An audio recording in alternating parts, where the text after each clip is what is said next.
ไปดีมื้อนี้ของเฮียนของเฮามีรายการซุ่มแซวแมวพงกันเนาะก็คือการเฮ็ดเซส่วนหม้อปักใหญ่ๆพี่น้องใหญ่ขนาดเดี๋ยวสิให้เบิ่งพักเด้อแต่พักนี่ล่ะพี่น้องบะหม้อใหญ่ซ้ำเด้ออันนั้นก็จังแฮมโตเด้อก็อยู่พี่หม้อเฮาก็ได้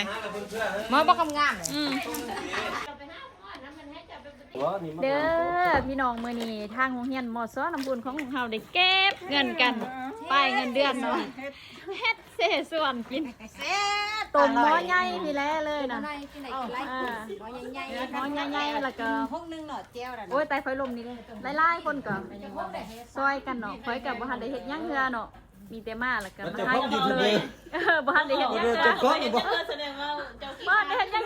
บ่ค่อย50อันลงให้แล้วเวียกเด้50แล้วเวียกมาเส้นนี่ล่ะ